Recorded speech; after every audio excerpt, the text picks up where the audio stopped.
So it's been a few months now, just as it all sunk in, the USAC National Sprint Car Championship, Triple Crown champion.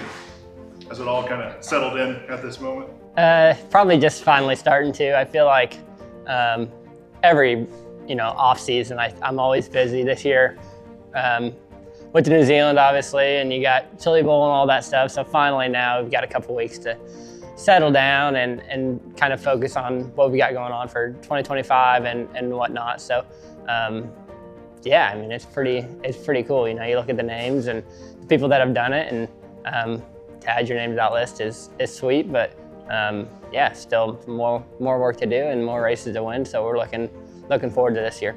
I feel like growing up, I was just racing outlaw karts and never really planned on racing professionally. Really, I was just kind of having fun with my family and friends and whatnot. And kind of like a lot of people's story, one thing kind of leads to another, and next thing you know, I'm in the Midwest racing, and then it's with Keith Coons, and then it's like, man, I'm doing it for now, but you never know if you can keep it going. And at the time, it's just midgets, and then yeah, you kind of slowly creep into sprint cars. And as I kind of grew up learning kind of like around like what USAC had going on and stuff, I always really loved the Silver Crown Series, but never really knew how to get my foot in the door there, and kind of just worked out with Robbie Rice to put all that together.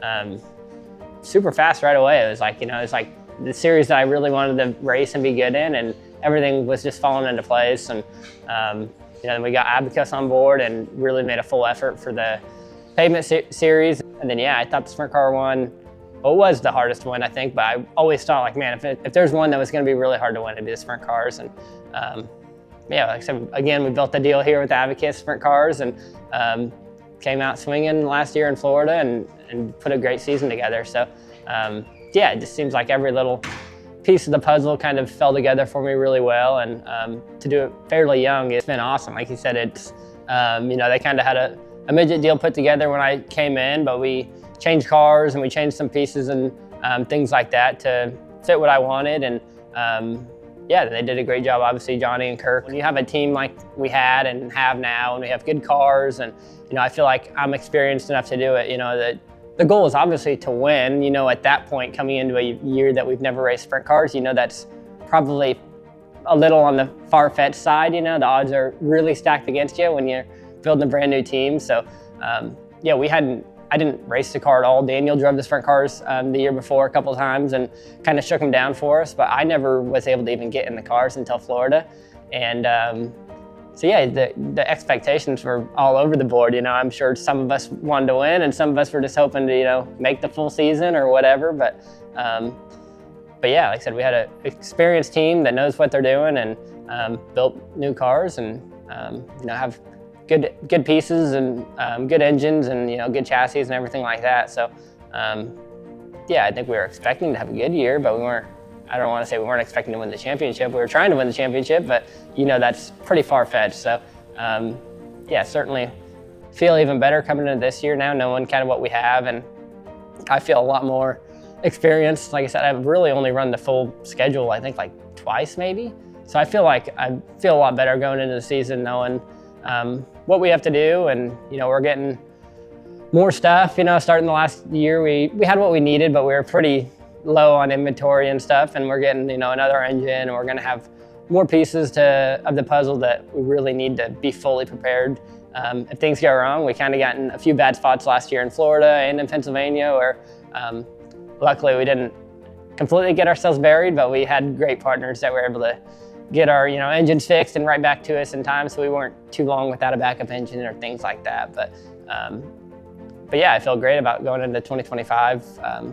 This team, we got two great race cars here behind us, and yeah, feel really good about our sprint car season coming up.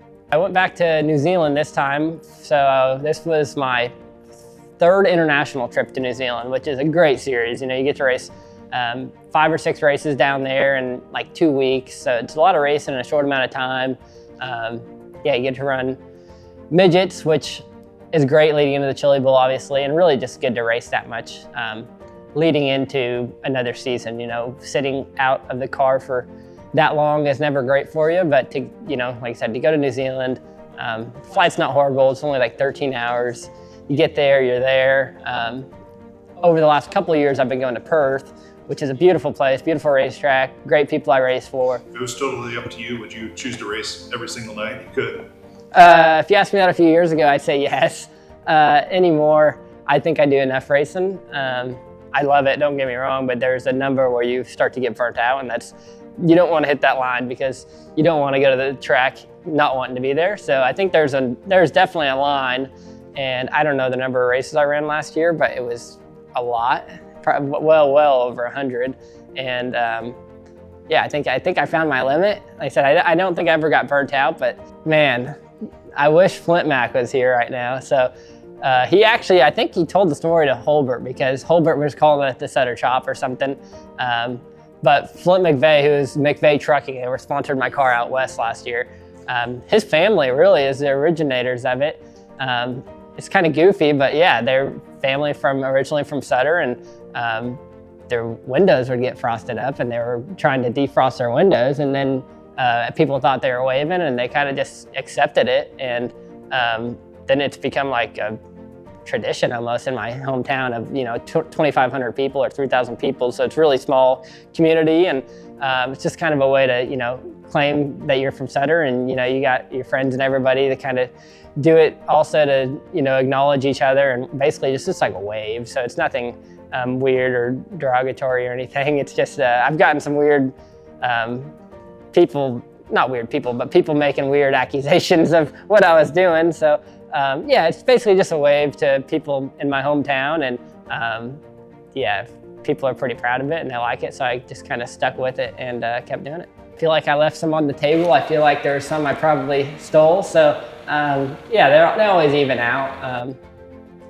Like I said, our car was just really good last year. I feel like I did leave some on the table, but for the most part, I had probably my best year I've ever put together of just consistently showing up to the racetrack and doing a good job all day to maximizing my car. I don't know if I've even set goals for next year. Obviously, the number one goal is winning the championship. That's number one on top of the list. But as much as winning the championship, we just want to win a bunch of races again, right? I think we won the championship. That's great, but I'd like to win a bunch of races. Big races. We go out west again. That'd be really cool to get. I don't know I think they're calling it Western World. So it'd be really cool to get another Western World championship there. And yeah, there's just lots of cool races that I want to win. I want to get back to Eldora and try to win Eldora again. That's a big one for me. Yeah, there's lots of races on the schedule that I love going to, and that's what keeps me excited about racing sprint cars, is going to tracks that I really like and places that I enjoy, and luckily on our schedule there's a lot of them.